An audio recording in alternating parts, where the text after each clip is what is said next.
amis, bonjour. Comment maîtriser son énergie sexuelle? Enfin, la voilà, cette fameuse vidéo.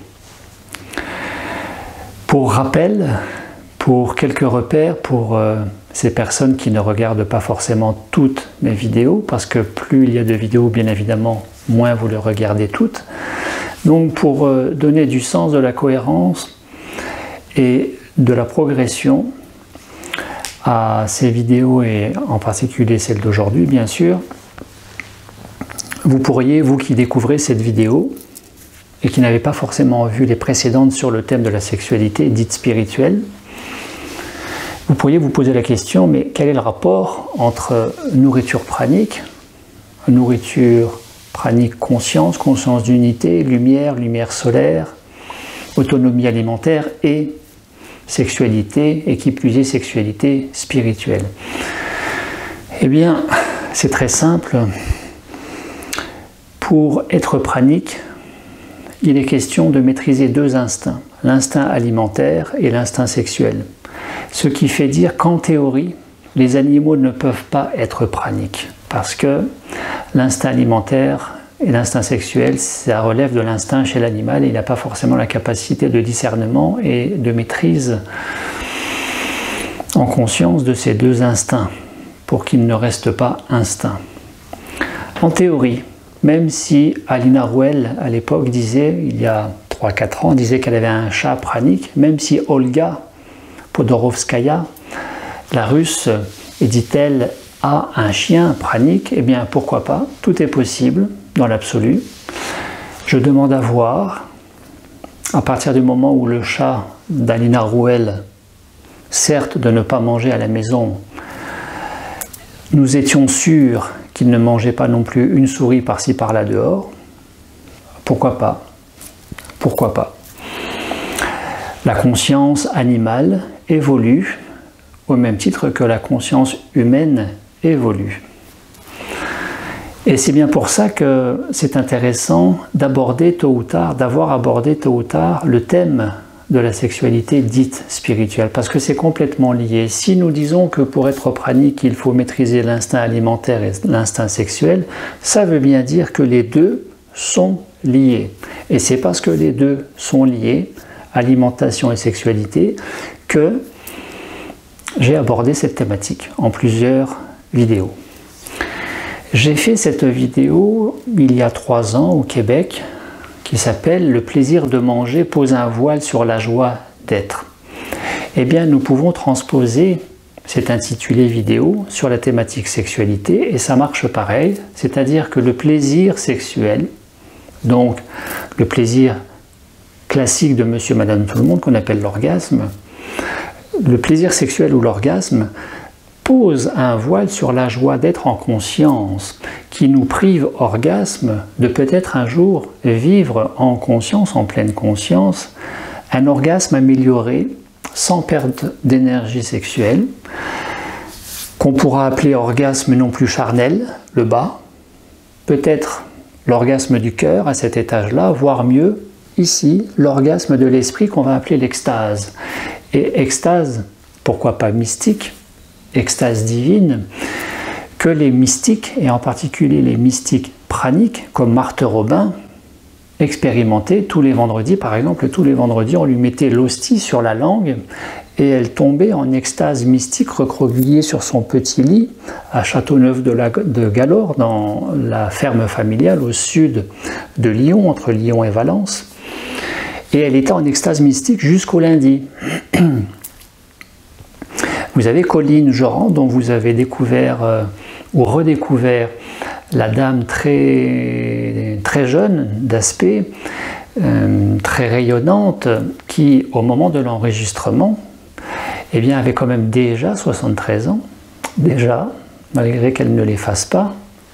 Eh bien, Colline Joran qui a expérimenté un orgasme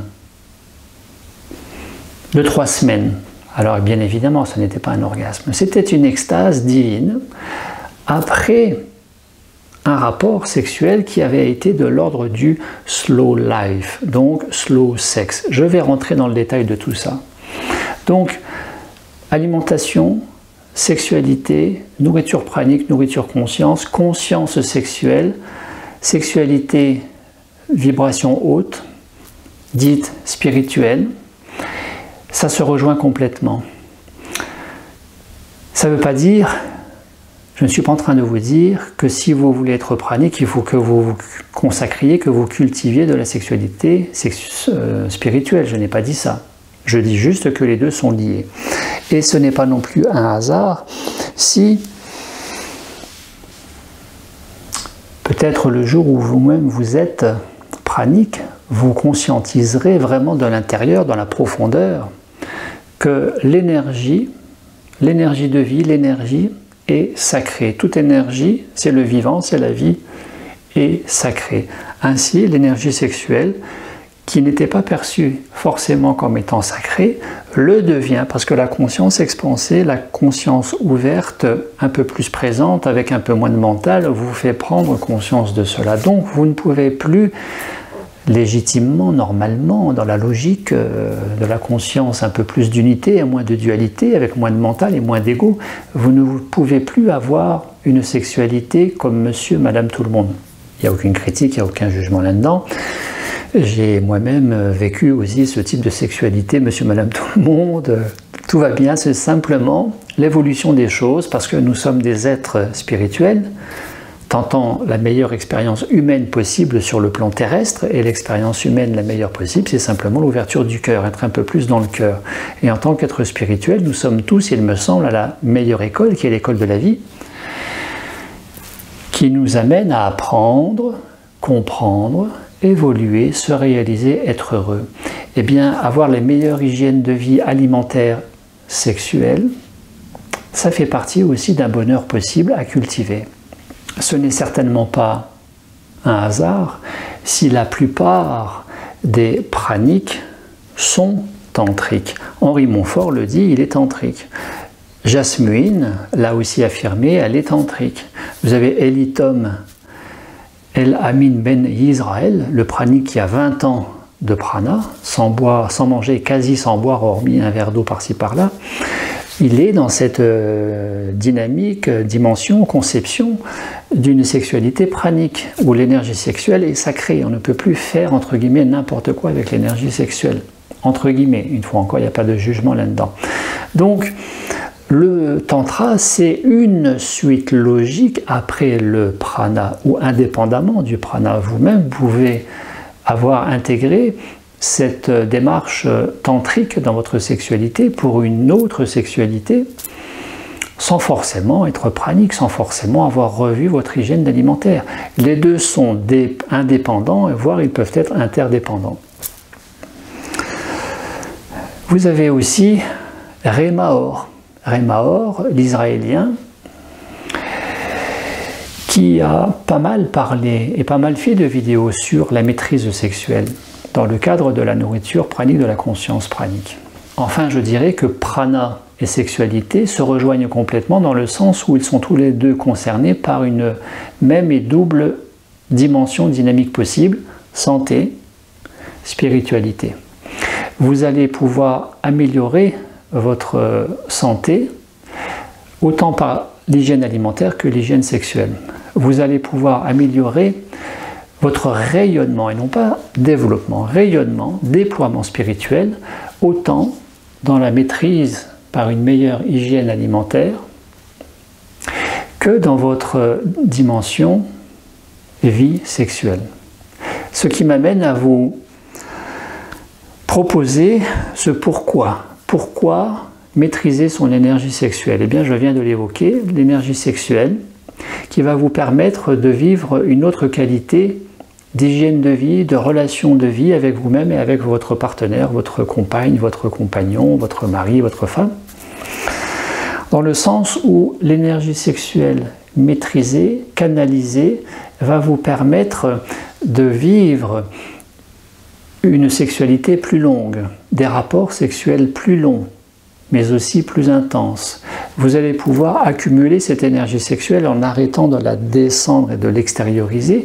Donc, énergie sexuelle, gage de vitalité. Qui dit vitalité dit de joie, de longévité. Ce n'est pas un hasard si les rois de la Chine ancestrale pratiquaient la sexualité taoïste ou tantrique et avaient développé une certaine expertise de la sexualité maîtrisée. Grâce à l'énergie sexuelle maîtrisée, vous allez développer une autre santé, vous allez développer une autre vitalité, vous allez développer une autre créativité, parce que cette énergie sexuelle qui est canalisée, vous allez nourrir tout le corps, toutes les cellules, tous les organes, mais aussi favoriser cette expansion de conscience, nourrir la conscience de cette énergie subtile. Vous allez nourrir davantage de créativité, vous serez plus performant sur le plan intellectuel, vous allez générer davantage de confiance en vous, d'estime de vous, d'affirmation de vous-même. Vous allez développer une autre créativité dans toutes ces approches psychocorporelles dont vous êtes peut-être concerné du fait de votre orientation professionnelle, dans le milieu artistique, dans le milieu de la peinture, dans le milieu du dessin, dans le milieu de la photographie, dans le milieu de la sculpture, de tout ce que vous voulez. Cette énergie canalisée va vous favoriser plus de créativité et donc de développement sur votre dimension professionnelle. Bien évidemment, cette maîtrise de l'énergie sexuelle va vous amener davantage de vibrations haute fréquence, et qui dit amélioration de votre vibration de plus haute fréquence sur cette structure corporelle qui est le corps, qui est l'organisme, eh bien vous allez aussi générer davantage tout simplement de conscience. Ce qui veut dire que la sexualité dite spirituelle, sexualité maîtrisée, et nous le verrons un petit peu plus loin, sexualité spirituelle ou maîtrisée, c'est simplement l'énergie du cœur, c'est le déploiement du cœur, c'est l'ouverture du cœur, c'est la sexualité à partir du cœur. Il y a d'autres spiritualités que celle du rayonnement du cœur. Il n'y a pas d'autre technique, si on peut dire, à partir de ça. La finalité de la sexualité spirituelle, c'est au final d'être un peu plus dans le cœur. Que vous y mettiez de la technique ou pas de technique en termes de spiritualité sexuelle. Donc vous serez en plus grande conscience, vous serez en plus grande vitalité parce qu'en fréquence vibratoire plus élevée, ce qui est le gage de davantage de santé. Prenons l'exemple d'un autre bénéfice de la sexualité maîtrisée, tout simplement le sport. Combien de sportifs de haut niveau mondial, ont eu à surveiller, à composer leur entraînement sportif et leur compétition avec la sexualité et la sexualité maîtrisée. Je prends l'exemple de Mike Tyson. On peut ou ne pas aimer la boxe, peu importe, c'est un exemple majeur, magistral. Mike Tyson, qui à l'âge de 20 ans et 4 mois, et je crois 13 jours, en 1986 devient le plus jeune champion du monde de boxe, grâce à 5 ans d'abstinence sexuelle, à l'âge de 20 ans. 4 ans plus tard, en 1990, en 86, il a battu Trevor Berbick, qui était champion en titre. 4 ans plus tard, en 1990, après avoir tenu le titre pendant 3-4 ans, champion toute catégorie ou incontesté de champion du monde de boxe, eh bien, contre Buster Douglas, perd en février 1990 son titre mondial de boxe. Pourquoi? Parce qu'en proie avec une hygiène de vie sexuelle non performante, avec une mauvaise utilisation de son capital énergétique, avec, il me semble aussi, un traitement antibiotique pour maladies sexuellement transmissibles à ce moment-là. Donc, les sportifs le savent, s'ils veulent augmenter leur performance, il faut qu'ils maîtrisent leur énergie sexuelle pour en faire une alliée à leur performance sportive. Comment maîtriser cette énergie sexuelle? Eh bien, c'est très simple, plusieurs trajectoires possibles, et au final, de revoir et d'améliorer son hygiène de vie. Nous sommes dans une société où les choses vont de plus en plus vite, où tout va maintenant presque trop vite, on pourrait dire, où il y a tellement d'informations, et presque de saturation en termes d'information. Nous sommes tous concernés dans cette société occidentale au sens large par une certaine fast life, une vie trop vite, quantitative et qui perd de la qualité. Eh bien, si vous voulez générer une maîtrise sexuelle et plus de sexualité spirituelle pour plus d'épanouissement, de bonheur, de joie et de rayonnement du cœur, et donc d'amour affectif, l'amour humain affectif générant davantage de cet amour inconditionnel, spirituel de la communauté humaine pour l'humanité, c'est aussi la vocation de la sexualité spirituelle possible, vocation possible, eh bien vous allez mettre du slow life, parce que à ce fast life va se rajouter ce fast food et donc ce fast sex. C'est la tendance. À ce slow life, à ralentir, vous allez mettre moins de quantité, plus de qualité. Vous allez mettre du slow food, et le slow food, c'est la nourriture en conscience, c'est aussi le principe majeur de la nourriture pranique. Se nourrir en conscience, en ralentissant, et à cela, vous allez prendre conscience aussi d'une possibilité d'être dans un slow sex, le slow sex. Pour cela, il va falloir maîtriser le mental, parce que la sexualité quantitative, fast sex, sexualité occidentale, moderne, sexualité humaine de monsieur, madame, tout le monde, a tendance à être basée sur l'envie. L'envie, le désir, par rapport au souvenir d'un certain plaisir orgasmique, fait que nous avons envie de rechercher la même chose, de retrouver la même chose, et ça va passer par l'envie, donc par le mental. Le mental, les yeux ouverts, qui va se nourrir aussi du visuel, du corps, de notre partenaire, de support possible, publicité à la télévision plus ou moins attractive, sensuelle, attirante, érotique. Tout cela va nourrir une fois encore par l'organe des sens, la vue, associé au souvenir de ce que nous avons vécu dans notre vie sexuelle. Ça va nourrir l'envie de la sexualité, une certaine proximité avec notre partenaire, une certaine ouverture du cœur, donc une certaine complicité favorisant une certaine intimité. Le plus souvent, tout cela nourrissant aussi le mental égotique. Il peut y avoir de l'amour comme il peut ne pas y avoir de l'amour quand il y a un désir sexuel qui pilote véritablement en chacun d'entre nous. Est-ce que c'est le cœur, ce qui est le propre de la sexualité spirituelle? Mais dans ce cas-là, pourquoi nous ne maîtrisons pas cette énergie sexuelle? Pourquoi est-ce qu'elle descend, qu'elle sort? Ou est-ce que c'est le mental égotique qui, lui, est identifié à ce qu'il voit, à ce qu'il a expérimenté, à ce qu'il entend dire, etc., etc., au souvenir? Donc, il va falloir maigrir, faire maigrir le mental, et donc le mental égotique. Parce que le mental égotique, le plus souvent, ne recherchera pas cette sexualité spirituelle, parce que vous êtes attiré par cette sexualité spirituelle. Mais est-ce que vous êtes attiré en termes de motivation, d'enthousiasme uniquement, ou est-ce qu'à cette motivation et enthousiasme se rajoute peut-être une certaine frustration? Eh bien, la frustration, si vous l'apercevez, elle est de l'ordre du mental égotique. Faire maigrir le mental égotique, c'est très simple.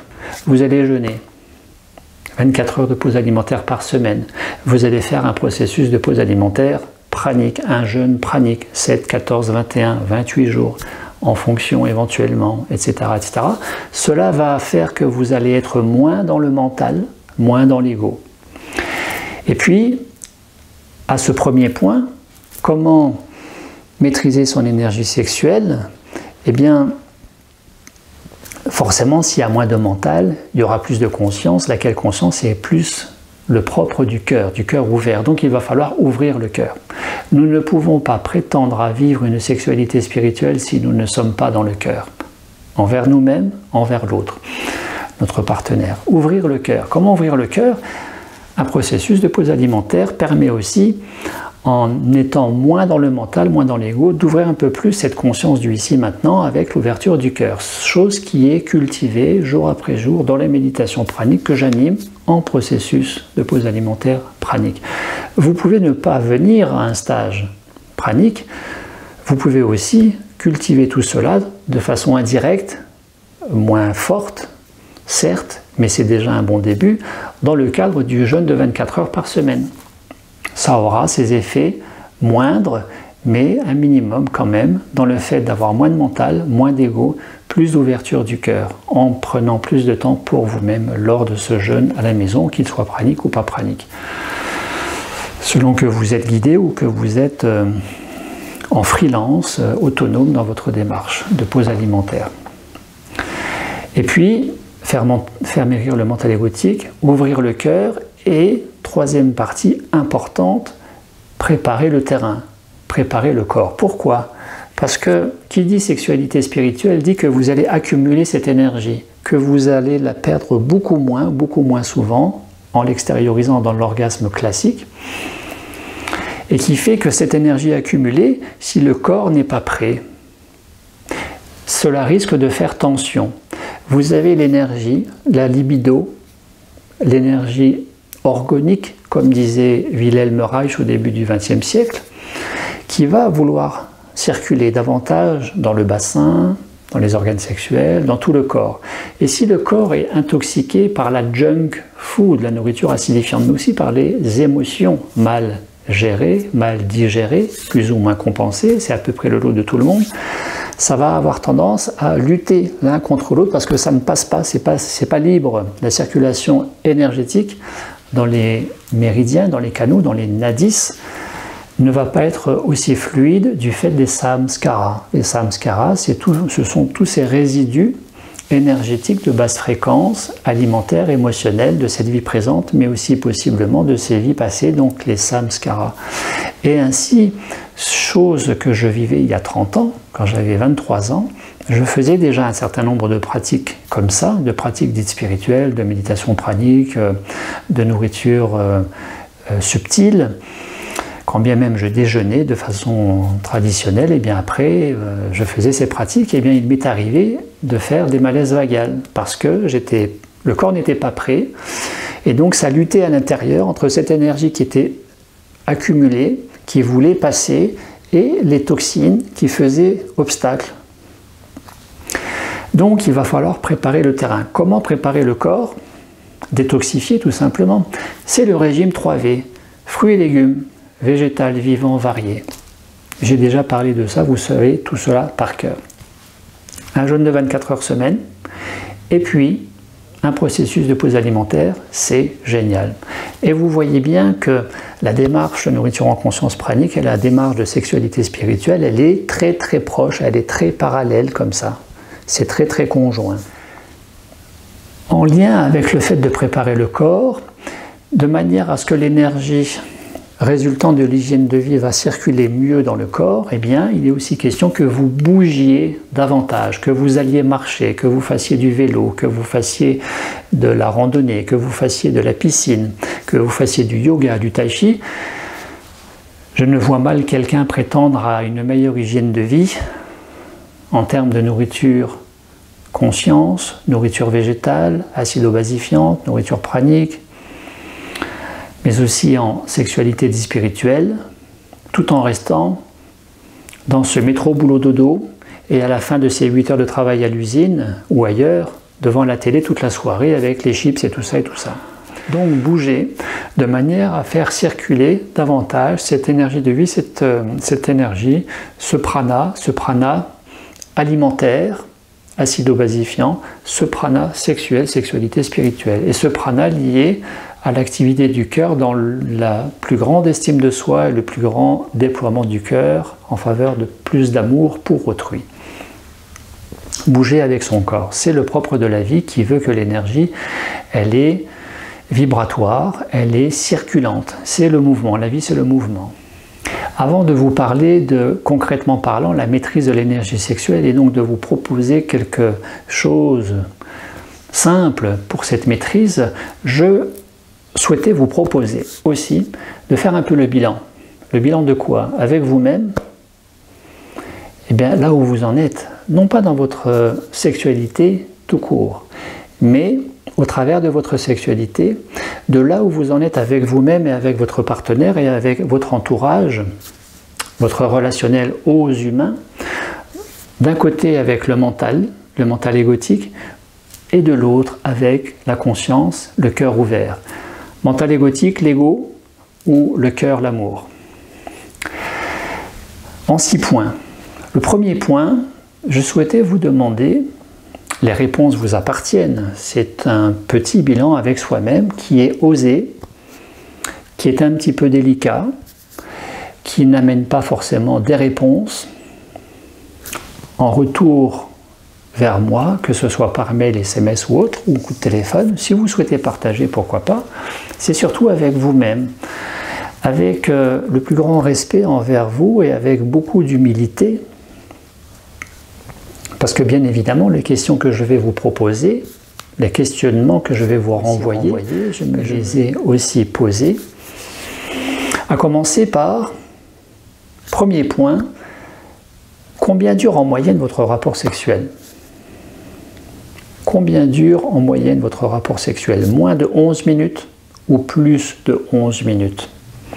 Pourquoi cette question? Il y a quelques années, peut-être une vingtaine d'années, il y a Paulo Coelho, l'écrivain brésilien, qui a écrit ce livre 11 minutes et qui relate l'histoire d'amour réelle d'une prostituée suisse avec un client. De mémoire, j'ai lu ce livre il y a très très longtemps.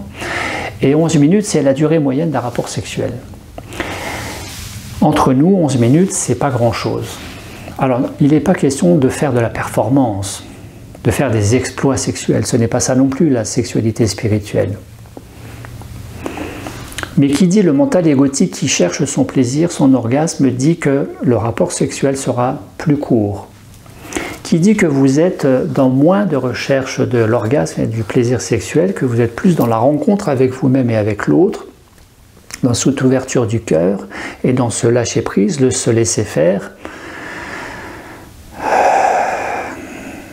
eh bien ça va durer plus longtemps. Et ce durer plus longtemps va vous permettre aussi de connaître quelque chose de qualitativement beaucoup plus sympathique que le simple orgasme.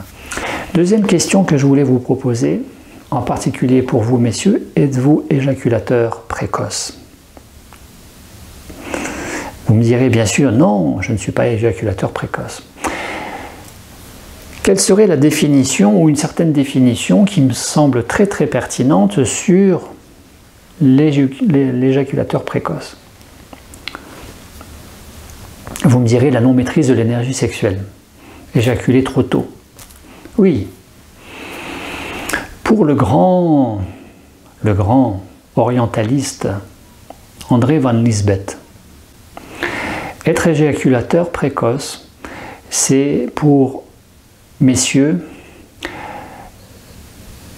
jouir, orgasmer, éjaculer avant la jouissance de madame, de sa femme, de sa partenaire.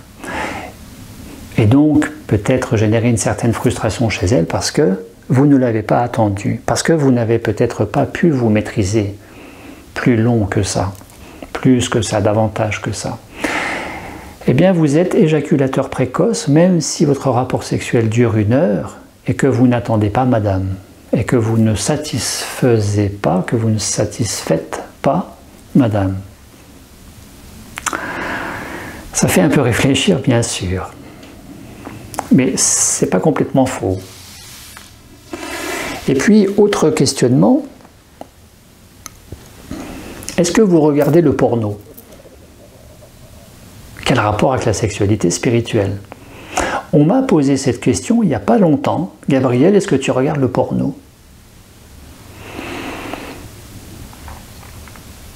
Eh bien, que vous regardiez le porno très souvent, très rarement ou jamais, c'est une façon aussi de voir où est-ce que vous en êtes, où est-ce que nous en sommes dans cette balance mentale égotique qui cherche son plaisir et qui va être excitée à la vue de certaines images, vidéos ou papier, photos, livres, magazines, ou qui ne le sera pas du tout en fonction que vous êtes davantage dans le cœur, dans l'amour et dans la conscience. Tout simplement, si vous regardez le porno et que vous êtes en érection, vous êtes donc excité. Il y a de fortes chances que vous ne soyez pas davantage dans le cœur, dans l'amour inconditionnel, dans la joie, dans la conscience d'unité, mais bien plus dans le mental égotique qui cherche son plaisir et qui, par l'organe du sens, la vue, va s'identifier à la scène pornographique. Donc vous êtes moins dans la conscience d'unité, la conscience du cœur.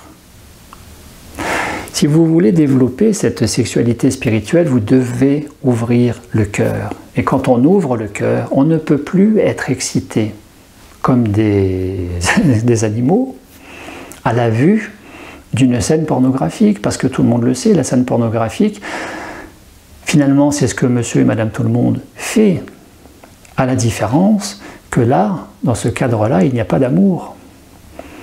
Et comment est-ce qu'on peut se réjouir de regarder du pornographique quand on prend conscience, les regards des acteurs en disent long, qu'il n'y a pas de complicité, il n'y a pas de lien de cœur, mais qu'en plus, le plus souvent, la femme est quand même exploitée par la jante masculine et mise en scène pornographique. Il y a, une fois encore, pas de jugement de ma part. Si l'adolescent, souvent, se consacre à la pornographie, ce qui peut-être fait partie aussi de son apprentissage et de découvrir le monde adulte et de découvrir aussi sa sexualité, parce que ça peut se faire aussi comme ça.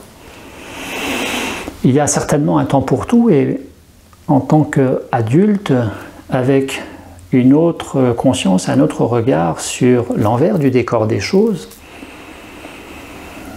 nous pouvons légitimement avoir envie de passer à autre chose et de ne plus nous satisfaire de la pornographie.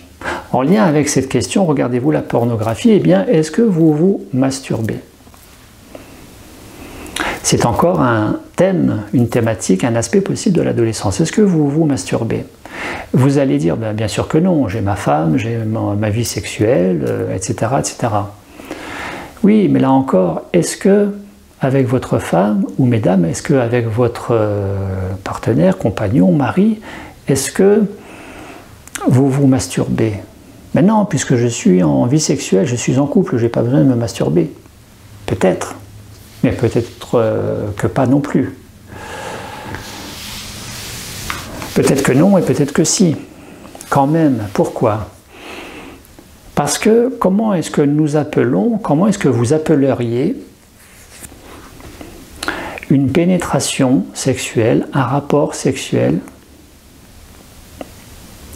quand il n'y a pas d'amour? Quand il n'y a pas, non pas de l'amour charnel, l'amour pour le corps, pour le sexe, mais de l'amour du cœur pour la personne, pour l'être avec qui vous êtes. À partir du moment où il n'y a pas d'amour émanant du cœur, certains, certaines, de façon tout à fait crue peut-être, mais est-ce que c'est si éloigné que ça de la réalité? À vous de vous faire votre avis. Eh bien, ça se résume, cette relation sexuelle sans amour, ça se résume à se masturber dans un vagin. Ou un vagin se masturber sur un phallus. C'est toujours pour évaluer ce rapport mental-égotique, ouverture du cœur, rayonnement du cœur, dimension de conscience expansée qui est le propre aussi de la sexualité dite spirituelle. La sexualité spirituelle, c'est être dans le cœur, c'est être dans l'amour, être moins dans la recherche de la performance, plaisir sexuel, orgasmique, parce que la sexualité spirituelle, c'est aussi une rencontre avec l'autre, avec soi, quelque chose qui est moins basé sur l'excitation animale, quelque chose qui est beaucoup plus basé sur une profonde détente, relaxation, et une union à l'autre, basée davantage sur le laisser-faire que le faire sexuel. Cinquième aspect de ce bilan, je voulais vous proposer aussi de réfléchir à cette notion de l'écoute du corps, de l'écoute du cœur. Si vous êtes dans le cœur, ça veut dire que vous êtes dans le corps. Si vous êtes à l'écoute du cœur, vous êtes à l'écoute du corps. Et dans ce cas-là, plus rien à voir avec la sexualité, est-ce que vous êtes tout autant à l'écoute du corps et du cœur dans votre relation à la nourriture? À savoir, est-ce que vous entendez, reconnaissez les messages du corps et du cœur quand vous avez très envie de mayonnaise et que le corps vous dit non, j'en veux pas, ou que vous avez très envie d'un kebab et votre corps vous dit non, j'en veux pas, ou que vous avez très envie, je sais pas moi, de chocolat, de fraises, et que le corps vous dit non, j'en veux pas. Est-ce que vous entendez les messages, est-ce que vous respectez? Vous me direz quel est le lien avec la sexualité spirituelle? Eh bien tout simplement que pour favoriser une maîtrise de l'énergie sexuelle qui va favoriser une sexualité spirituelle, il va être aussi question de maîtriser un minimum votre nourriture et votre relation à certaines nourritures. Précisément, ce qui va favoriser moins de maîtrise dans l'énergie sexuelle, ça va être ce qui va être excitant, qui va rajouter du feu par l'alimentation au feu sexuel, à savoir les épices, les condiments. Si vous voulez être davantage dans le cœur et davantage dans la sexualité spirituelle, je vous invite volontiers à consommer moins de poivre, moins d'épices, moins de piment, moins de moutarde. Parce que ce sont des aliments type feu qui vont rajouter du feu au feu sexuel et qui vont vous faire connaître éventuellement, vous qui souhaitez être dans une maîtrise sexuelle de la journée, eh bien ça va favoriser la nuit plus facilement des rêves érotiques, voire des pollutions nocturnes. C'est encore un aspect de la maîtrise de l'énergie sexuelle, entre ce que vous vivez la journée et ce qui va se manifester la nuit quand les défenses, les mécanismes de défense, quand la vigilance mentale est moins présente. Qu'est-ce qui va se passer à ce moment-là? Enfin, sixième aspect de ce bilan, après la sexualité, après le plaisir, après le rapport sexuel, après le rapport intime avec votre partenaire, est-ce que vous entendez cette petite voix? Est-ce que vous entendez la petite voix du cœur, la petite voix intérieure qui vous fait soit ressentir, peut-être exprimer, un certain enthousiasme, une certaine satisfaction, une certaine beauté intérieure, parce qu'il y a davantage de vitalité, davantage d'énergie, davantage de nourriture pour la cellule et tout le corps et toute la conscience, parce que vous avez contacté peut-être une certaine extase sexuelle, c'est l'extase de l'esprit, c'est l'orgasme de l'esprit, ou alors est-ce que en écoutant la voix intérieure, après le sexe, est-ce que vous ressentez davantage de frustration? Mesdames, qu'est-ce que vous observez de votre partenaire, compagnon, mari? Après le sexe, comment est-ce qu'il agit? Est-ce qu'il se retourne et il dort? Il se met à ronfler? Est-ce qu'il se lève et va fumer une cigarette? Est-ce qu'il se lève et va manger un yaourt? Parce qu'il est fatigué, parce qu'il a faim? Une petite faim? Oui, parce que l'énergie a été perdue.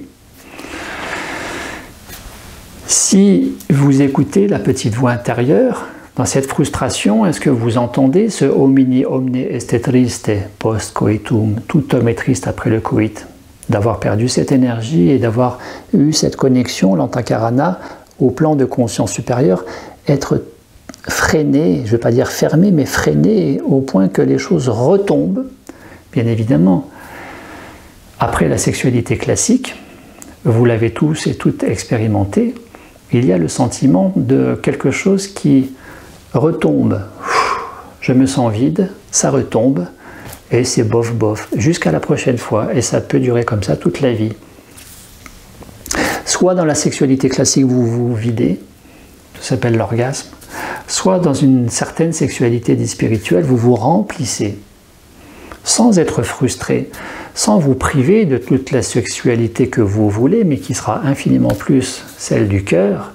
Et donc, il n'y a plus de frustration. Vous êtes tout le temps en forme, vous êtes tout le temps en vitalité, vous êtes tout le temps joyeux, heureux, vous aimez tout le temps votre partenaire, vous êtes tout le temps attiré par votre partenaire, vous avez tout le temps envie de faire l'amour.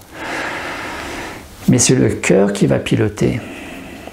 C'est une dimension supra-conscience, supra-humaine, qui va vous pousser dans cette dimension, dans cette dynamique, dans ce sens. Cela va favoriser plus de complicité, d'intimité au sens large au sein des couples. Comment favoriser une sexualité plus spirituelle? Eh bien, nous allons voir ça tout de suite. Techniquement, entre guillemets techniquement, comment maîtriser cette énergie sexuelle?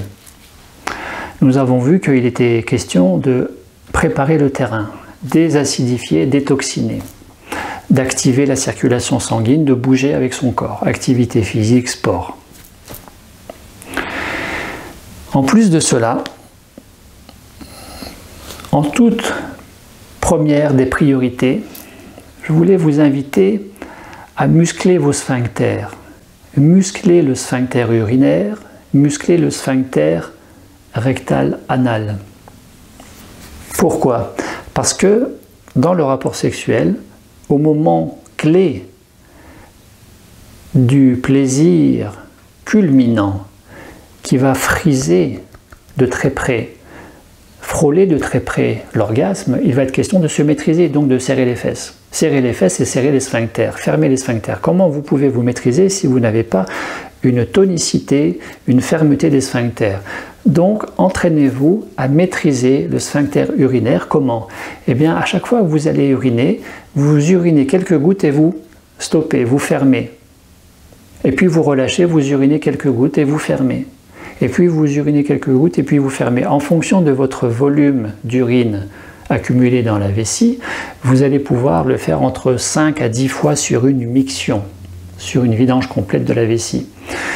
Et je vous inviterai même à imaginer que quand vous urinez, eh bien vous expirez. Quand vous bloquez la vessie, quand vous fermez le sphincter urinaire, vous allez imaginer que vous inspirez pour réabsorber cette urine. C'est simplement une imagination, mais en faisant cela, ça va inviter déjà à cette énergie à être mobilisée vers l'intérieur et vers le haut. La dite énergie sexuelle. Et puis vous allez faire pareil avec la défécation. Quand vous allez à la selle, je vous propose de muscler le sphincter anal. Comment? Vous commencez à déféquer, vous allez serrer le sphincter anal pour faire des petits morceaux de sel. Excusez-moi pour le côté un peu trivial de la chose, mais vous allez vous sentir plus en forme, plus tonique, plus en maîtrise de vous-même à ce moment-là. Que vous soyez couple très récent, tout débutant dans votre histoire de couple, ou que vous ayez quelques années, 20, 30 ans d'histoire de couple, la sexualité se redécouvre, se réinvente jour après jour, et encore plus la sexualité spirituelle. Pourquoi ne pas faire cette expérience que vous pouvez adapter à votre niveau? Vous allez passer une nuit ensemble, dans le même lit, dans la même chambre, sans vous toucher, sans vous caresser, sans vous embrasser. Ça veut dire que vous vous maîtrisez sexuellement. C'est pas forcément facile. C'est pas forcément facile. Et puis, deuxième nuit, vous allez pouvoir vous prendre dans les bras, vous allez pouvoir vous embrasser, vous caresser, mais pas de pénétration sexuelle. D'aucune manière. C'est la deuxième nuit. Maîtrise de l'ego qui veut son plaisir. Troisième nuit, dans le même lit, dans la même chambre, vous allez pouvoir vous embrasser, vous caresser, un rapport sexuel, maîtrisé. C'est à expérimenter. Autre aspect possible de la maîtrise, techniquement parlant, de la maîtrise de l'énergie sexuelle, avez-vous remarqué, vous messieurs, que quand vous pénétrez madame, vous expirez. Quand vous vous retirez, vous inspirez.